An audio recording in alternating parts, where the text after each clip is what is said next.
What's up guys, just about to turn the car on now. So we're going to put the car in sport. So you got sport, then you've got the suspension there. So we're going to press that. That opens the valves. I'm going to put our foot on the brake. And then there we go, let's go.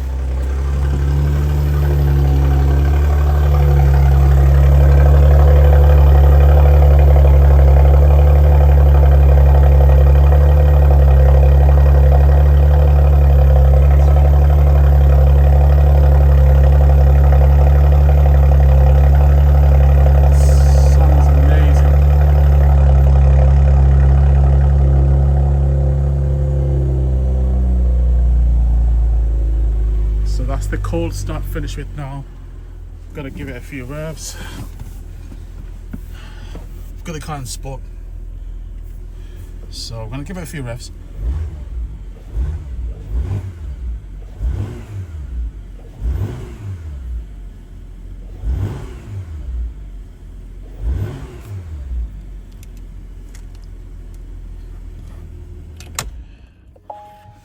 That sounds beautiful, that sounds amazing. It doesn't sound as loud as the GTS, but it still sounds nice and fruity. You could also get an aftermarket exhaust as well, just to open the car up a little bit. I've got to say that V6 sound just sounds sometimes better than the V8. I've got to say, especially when you get the 296 Ferrari with that V6 in the exhaust, the way it's just tuned, it's just beautiful. But anyways, let's just close the door. So with this car, it's got the 7-speed dual clutch.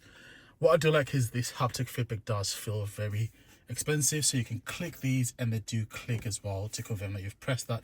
And you've also got a few buttons here for the aircon and the temperature and what have you, which are a very good option to have. I do prefer this clean look compared to the old version. The old version had tons of buttons, even though buttons, yes, are better, somewhat better. We'll turn that on again. So as you guys can see, so you've got these, so you've got your heated and cooled seats as well. So what I like is this just does that. And then for your heating as well, you can just decrease it by just clicking on that. And it just goes down. And then you've also got your aircon, directional air buttons there. Then you've also got your usual stuff such as your steering wheel, your, what's it called again?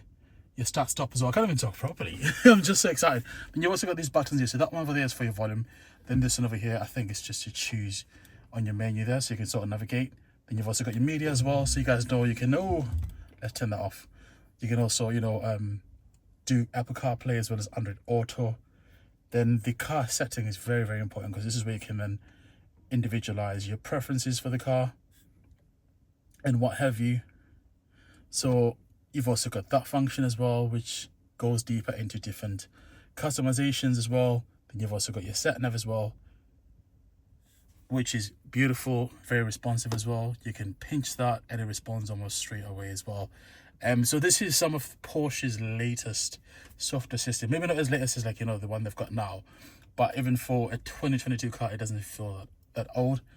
Then you've also got this as well, which slides that right column there, so you're able to set different preferences as well. So this car will also have, you know, Porsche's stability control. So Porsche likes to call that stuff like, you know, PSS something or whatever it's called. But with this one, remember, it's not like your fully fledged like Porsche GTS. This is gonna be like your wife's car, so you can take the kids to school in a brisk manner. I do love this configuration here. You've still got the 2 analog dials on your left hand side, then you've got the screen there. With the new one, the new EV, that's gonna have all electric, or it's gonna have like a screen pretty much basically. And then they're still gonna continue with this as well, the petrol version, because not all Porsche enthusiasts are really keen on getting the EV. So that's a nice pushback from the customers, guys. What do you guys think? Comment down below, guys. Once again, I've got to say, this is a nice fruity engine which sits in the middle of Porsche's offer. So you've got these over here. So all of these 3 other Macans are all 2-litre petrols, which I think if you can afford a Porsche, you know, just don't get them. You know what I mean? It matters, you know, with the engine, because you're going to be in the car every single day. Yes, granted, you're going to get more fuel or miles per gallon on those, I can't even talk properly. I think I've lost my vocabulary. It just sounds so good.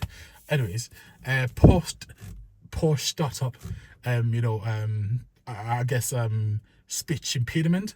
But yeah, so with the 3 litre, I do like that. It's not too loud, it's not intrusive, but at the same time, on the country lanes, you can still get the engine just to sound a bit louder. And again, with this combination of this gearbox here, the Porsche, fantastic, dual clutch, which is one of the best in the industry. Yeah, it's just amazing. I wish this car had a V8, like a nice little V8. I think that would be fantastic. But then again, for its size, really, do you need one? Probably not. The only thing which is missing for me is the lovely Porsche Valentino button there, as well as the pan roof, as this interior is dark and dull. Anyways, guys, it's been great having you guys on my channel. Thanks for watching, and I'll see you soon. Peace out.